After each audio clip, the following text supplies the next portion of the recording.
So what are my major priority once I begin working from the front? It's going to be widths, of course, the widths of the head. The widths have so far been impossible for us to objectively observe, and finally from the front we can objectively observe them and therefore deal with them in earnest. I have two major strategies for getting my widths right here. Number one is of course the measurement of the overall width at the cheekbones. Having this means that I have something to work to. It gives me a truth, or somewhat of a truth, that I hopefully can trust, and some rough boundaries to work within.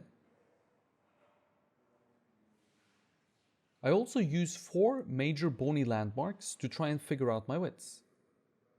Now, instead of measuring several points, which can get really tricky and get you into a lot of trouble really fast, I'll measure one point, one measurement, which is the width of the cheekbones, and then I'll relate other bony landmarks to that measurement. I like to use the width of the cheekbones since it's the widest part of the face and very easy to measure, but you could really measure any bony landmark for this technique. Once the width of a bony landmark is measured, I can begin to observe how other bony landmarks relate to the one I measured.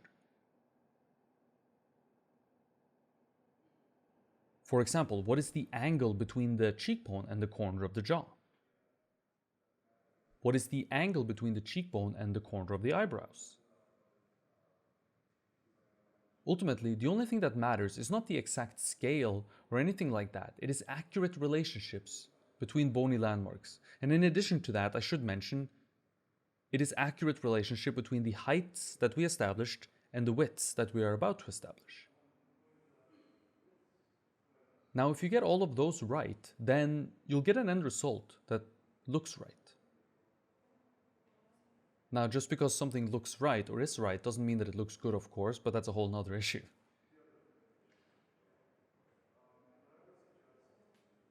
Of course, I'm working from limited reference, so I'm kind of flying by the seat of my pants here as well. I'm kind of just making it up as I go, but if you were working from proper reference, then this is how you would do it.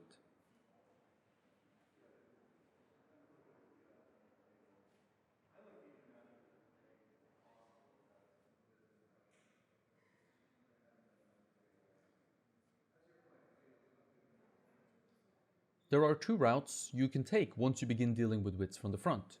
2 different methods, let's say. You could block out the bony sections of the skull all the way out to overall widths first. This would mean the 4 bony landmarks we tried to relate to each other, and these are, as I mentioned earlier, the width of the skull, the width of the cheekbones, the width of the corner of the jaw, and the width of the corner of the eye sockets.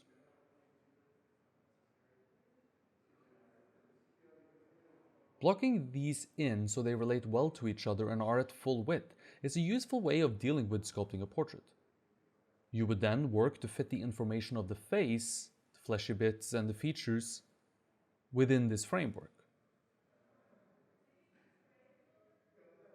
While this is a perfectly fine way to work, I think that, at least for me personally, it breaks harmony a bit too much.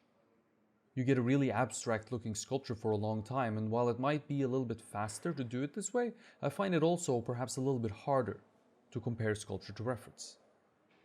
And when comparing gets difficult, I get a little weary, as I can't really be sure if I'm headed in the right direction or not.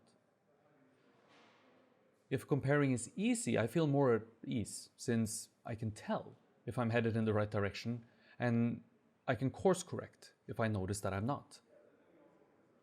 It can be very scary to work on something without being sure if it's going to come out all right or not, and while that is always the case to a certain extent, I don't like to maximize this by choosing the route described above.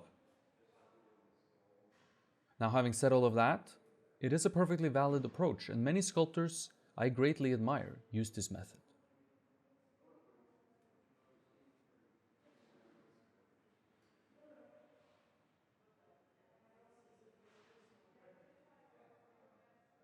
So instead of doing it the way that I described above, I like to work everything up together, the skull structure and the fleshy parts of the face, all together.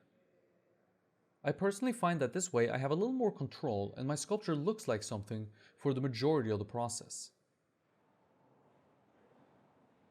Because it looks like something and does not have these abstract structural elements with a narrow pancake down the middle, I find it a little easier to compare to the reference.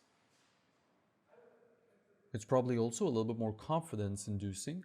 I don't have to hope that things will work out. I can see them working out, or I can see them not working out and then fix them.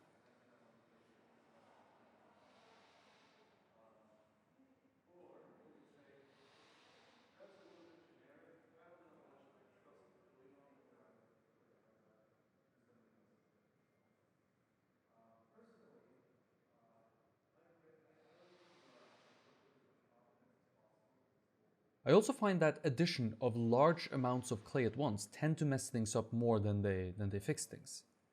I'm certain that I'm messing up some depths as I'm adding clay here, but because I'm adding a little clay at a time, a little by little, it's not going to be so major and it's not going to be too difficult to adjust and fix. Remember all those clay notes we spoke about earlier in the video, right at the top of the video? All of those would be lost and gone by the addition of large amounts of clay. But by slow addition and growing widths gradually, all the information can easily be transferred outwards while maintaining their depths, which we worked hard to establish from the side views, and which cannot be observed from the front views, of course.